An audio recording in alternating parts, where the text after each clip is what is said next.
Olá pessoal, boa tarde, né? Hoje é sábado, embora seja um dia para muita gente, para a maioria, um dia de descanso, um dia de lazer, não é? Mas nós temos que acompanhar os acontecimentos e é meu dever como representante do Paraná, mas eu espero poder representar sempre todo o Brasil, no interesse nacional. E vou falar hoje sobre um assunto muito importante que eu não posso deixar para depois. Eu vi aí na imprensa, no noticiário, sobre essas dívidas de Cuba, de Venezuela com o Brasil, mas antes, atraso no pagamento, não estão pagando, né, mas eu falo depois disso. Antes eu quero registrar um fato que ocorreu. Na quinta-feira, o caminhoneiro Josué, que é um dos líderes aí do movimento de caminhoneiro, da União dos Caminhoneiros do Brasil, não é?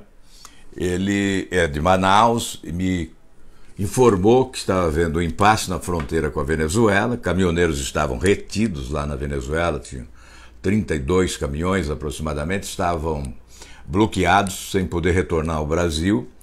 Ele me comunicou e depois ele foi até o local, com o carro dele, foi até o local para ajudar os seus colegas e verificou que havia uma passagem clandestina. E por essa passagem clandestina, uma rota clandestina, estavam passando caminhões da Venezuela que vinham buscar mercadorias no Brasil e livremente levavam até a Venezuela, sem nenhuma fiscalização, sem aduanas, sem Polícia Federal para investigar, sem Receita Federal. Então, com essa comunicação, eu fiz um contato imediatamente com o ministro Onyx Lorenzoni para adotar as providências. Ele foi ágil, imediatamente acionou lá na região quem poderia atuar. E hoje eu publiquei aí um vídeo, inclusive, com o Josué no local, mostrando que houve o bloqueio da passagem clandestina. Os caminhões de lá para cá foram liberados e houve um bloqueio com cerca de arame e tal. Enfim, colocaram lá o que foi necessário para bloquear a passagem de caminhões que vinham da Venezuela, buscavam as mercadorias aqui e levavam, talvez com negociação escusa, com barganhas desonestas, não sei, algum interesse econômico por detrás deve existir. O que eu concluo disso, primeiro cumprimentar o Josué, né, que é uma liderança destemida, corajosa e que vai mesmo, enfrenta e procura resolver o problema diante desse vácuo que há de autoridade em função desta relação tumultuada entre Brasil e Venezuela. Então, não há uma relação diplomática hoje, não se pode afirmar que existe uma relação diplomática, há uma confrontação, e é evidente que não é simples assim dizer, olha, rompemos relações diplomáticas com a Venezuela, não queremos saber do governo Maduro, mas nós temos que saber dos interesses nacionais, temos que saber do interesse dos brasileiros, da situação de dificuldades que muitas vezes eles acabam sendo colocados em razão deste impasse diplomático. Então há que se buscar solução para esses problemas. Não podemos tangenciar esses problemas, não podemos ignorá-los e deixar a sua própria sorte, trabalhadores, caminhoneiros, pessoas simples, enfim, submetidos a esse tipo de injustiça como verificamos. O agradecimento, portanto, ao ministro Onyx Lorenzoni, os cumprimentos ao Josué pela sua ação corajosa e competente. Bem, eu disse que ia falar sobre esses empréstimos, né? Está aí no noticiário que já há um atraso da ordem de 2 bilhões e 400 milhões de reais. Vocês viram uma comemoração há poucos dias, né? Leiloaram alguns aeroportos por 2 bilhões e alguma coisa e comemoraram. Fizeram uma verdadeira festa. Gastaram 30 bilhões e venderam por 2 bilhões e alguma coisa e comemoraram, né? Então agora esse noticiário mostra, há poucos dias também a ferrovia Norte-Sul, num trecho acho que onde se aplicou 12 bilhões, o leilão foi por 2 bilhões e alguma... Me parece até esse valor, 2 bilhões e 400, se não me falha a memória.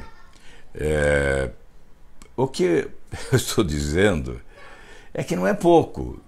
O que já devem, o que está atrasado, né, desses empréstimos concedidos pelo Brasil a Cuba e à Venezuela. O noticiário da semana informa que já há um atraso de 2 bilhões e 400. E nesse noticiário, o nosso jornalismo diz que, à época, os economistas alertaram. Interessante, os economistas alertaram. Não teve um senador da oposição que alertou, não é? Quantas vezes eu alertei? Não só fiz discurso, não protestei apenas, não fui à tribuna do Senado só, não conversei aqui pelas redes sociais apenas. Eu adotei providências. Usei da lei de acesso à informação para requisitar informações que não chegaram. Convoquei para debater no Senado o presidente do BNDES, Luciano Coutinho. Ele disse que as informações não poderiam ser apresentadas, os detalhes não poderiam ser revelados em respeito à legislação daqueles países autoritários, países ditatoriais, ditaduras sangrentas, ditaduras sanguinárias que esmagam os seus povos com a intolerância, com a prepotência, com a arbitrariedade, governos insanos, né, que maltratam, que ferem, que matam, que expulsam, que prendem. E nós temos que respeitar a legislação deles.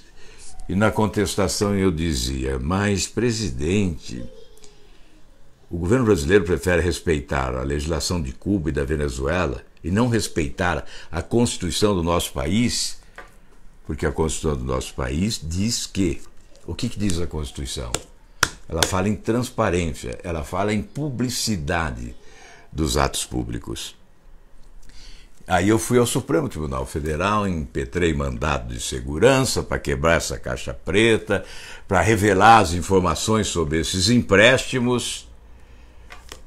A Justiça acabou determinando, aí o BNDES colocou na sua plataforma de internet algumas informações, mas isso tudo não apaga esse passado recente. Aliás, eu apresentei projeto de lei também no Senado para impedir o sigilo bancário nas operações entre países. Se você vai ao Banco Mundial, os contratos celebrados entre países, os empréstimos oferecidos, tanto pelo BID quanto pelo BIRD, né, são públicos, são divulgados. Há transparência nessas transações. Eu fui governador, fui a Washington, fui assinar empréstimo com o Banco Mundial. Isso tudo era revelado, tudo era publicizado, né? Se dizia qual era o valor do empréstimo, qual era a finalidade do empréstimo, onde o dinheiro seria aplicado, qual era a taxa de juros, o prazo de carência, o que o Estado do Paraná ganharia com aquele empréstimo, qual seria o retorno. Tudo isso era explicado para a população. Prestação de contas, transparência, publicidade, não essa canalice, essa bandidagem que fizeram no Brasil nos últimos anos. Esse descalabro com o nosso dinheiro, essa ofensa à pobreza nacional, com bilhões repassados a países ditatoriais, eu repito, que esmagam os seus povos na pobreza, na miséria, e nós emprestando dinheiro para oferecer instrumentos para a sobrevivência destas ditaduras. Mas eu dizia, a imprensa, o nosso jornalismo diz, economistas alertaram coisa nenhuma. Eu alertei. Quem denunciou que o presidente Lula, em 2007, por decreto, autorizou a alteração do Estatuto do BNDES para favorecer esses empréstimos a essas nações, amigas deles, né, em razão dos governos ideologicamente próximos, né? Autoritariamente semelhantes. Pelo menos essa é a vocação dessa gente, né? Não é uma vocação à liberdade, à democracia, à justiça social, o respeito ao dinheiro público, o respeito à população. Enfim, nós denunciamos que foi a partir de um decreto do presidente Lula que autorizou a alteração no estatuto do BNDES que possibilitou esses empréstimos aos campeões nacionais, né, que são essas empresas que hoje são investigadas na Operação Lava Jato, JBS, Ike Batista, etc., e os empréstimos a pretexto de transferir tecnologia, veja, transferir tecnologia, empréstimos de soma elevada, né, de somas elevadas, né, a países, por intermédio das empreiteiras de obras públicas que hoje estão sendo investigadas.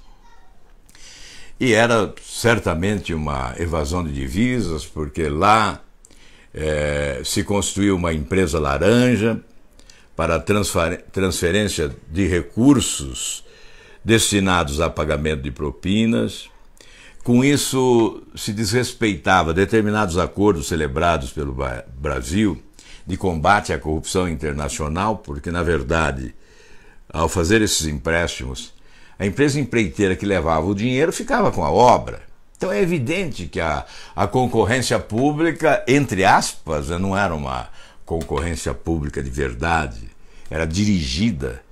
Se a obra era realizada com superfaturamento, e muitas vezes não se sabe se a obra foi realizada. Sabe-se que metrô em Caracas, na Venezuela, hidroelétrica no interior da Venezuela, obras, o aeroporto de Mariel em Cuba, enquanto aqui, aliás, o porto de Mariel, não o aeroporto, enquanto aqui no Brasil, aqui em Curitiba, estou em Curitiba agora, né? Estou aqui em Curitiba, mais de uma vez, noticiou-se que a presidente Dilma veio a Curitiba pelo menos 2 vezes.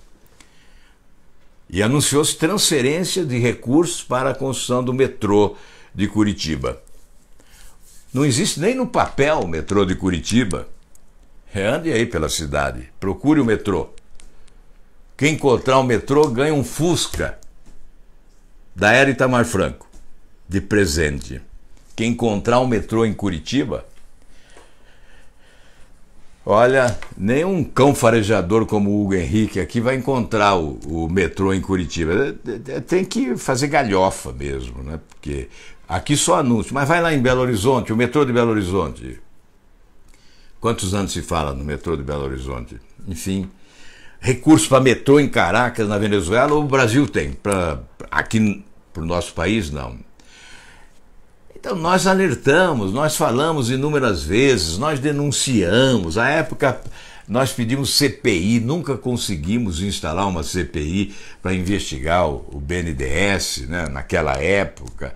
Depois, quando o governo aprendeu a abafar CPIs, eu desisti de CPI, não participei mais de nenhuma delas, porque não resolvia, não adiantava. Eles aprenderam a abafar a CPI. Então aí virou esse escândalo todo no Brasil. Portanto, eu estou aqui para dizer o seguinte: é preciso acabar com essa farra com o dinheiro público, com o dinheiro do Brasil. Isso é um assinte, isso é um escárnio. Eu apenas fiz referência ao fato de que ignoram uma atuação de políticos bem intencionados, são poucos, mas existem, né? Eu me incluo entre eles, exatamente para dizer, olha, se torna muito difícil ser político no Brasil desta forma, né? Porque você, além de enfrentar adversários e às vezes inimigos, né, você tem que lutar para dizer para a população o que você está fazendo. Agora nós temos isso aqui, né? As redes sociais. Mas lamento dizer isso, mas é uma realidade. A imprensa nunca teve boa vontade em relação aos feitos positivos na área política. Sempre procurou esconder. E por isso, muitas vezes, nós não alcançamos os resultados desejados, né? Porque se eu denuncio um empréstimo que é danoso aos interesses do Brasil e não há repercussão, essa denúncia não tem consequência. Mas preferem esconder para não dar mérito a um político que se dedica com honestidade. Então, qual foi o prejuízo do Brasil? Eu já repeti isso muitas vezes. Nós tivemos um enorme prejuízo com esses empréstimos a países alinhados ideologicamente com os governos do PT. Foram 716 bilhões de reais repassados ao BNDES em 6 anos, de 2008 a 2014. 378 bilhões de reais do Tesouro, responsabilidade do Tesouro. Mas como o caixa do governo esteve sempre raspado nos últimos anos, pela incompetência administrativa e pela corrupção, esses recursos foram buscados no mercado, com pagamento de taxas de juros da ordem de 13%, de 14%. E foram repassados ao BNDES, que por sua vez emprestou a Cuba, a Venezuela, com taxas de juros de 3%, 4%, no máximo 5%. Para essas nações, quase sempre a taxa de juros foi de 3%. Olha, há brasileiro que chega a pagar a taxa de juros de 1.500%, no cartão de crédito vai a 340%, em algumas instituições chega a 1.500%, o cheque especial da mesma forma, o empréstimo pessoal 60%, 90%, chegando às vezes a 500%, dependendo da instituição financeira. Pois bem, esses empréstimos, o governo pagou taxas de juros de 14%, 13%, 14% e emprestou a 3%. É um grande negócio, né? É claro, não para o Brasil. Grande negócio para os propineiros, né?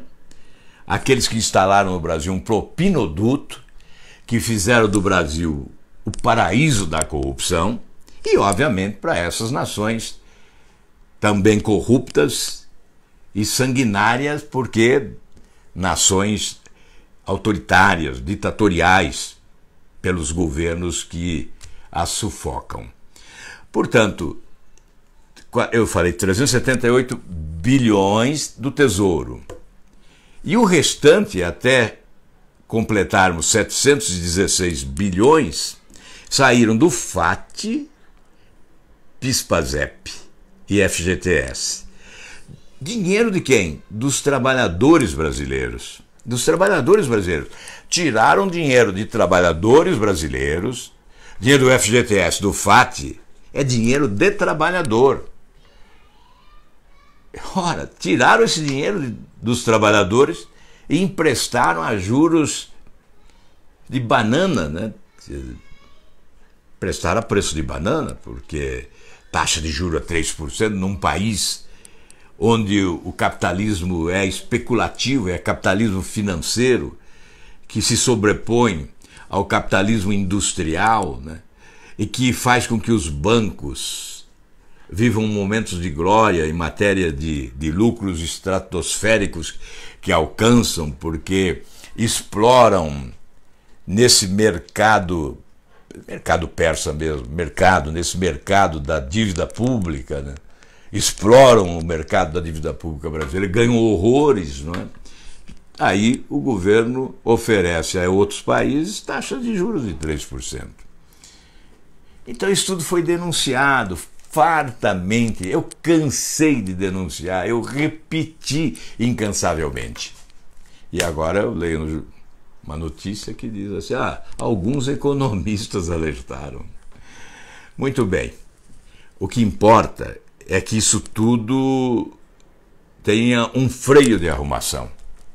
Já perdemos demais, não podemos continuar perdendo, obviamente. Para isso, o governo conta com o nosso apoio. Nós não podemos transferir recursos para países ditatoriais. Não. Nós temos que interromper esse processo de evasão das nossas divisas para alimentar ditaduras sanguinárias que muitas vezes conseguem fôlego e sobrevivem graças a esse apoio de países como o Brasil, de governos como os do Brasil dos últimos tempos, não é? Que ofereceram essa injeção para aquelas ditaduras sobreviverem e superarem algumas dificuldades e alimentando essa corrupção internacional. Bem, eu tinha que dizer isso hoje, embora seja um sábado, deveríamos estar aqui sorridentes e alegres com tudo, né? Mas infelizmente é preciso dizer as verdades no momento em que elas acontecem. Por isso eu não pude deixar para segunda-feira, não.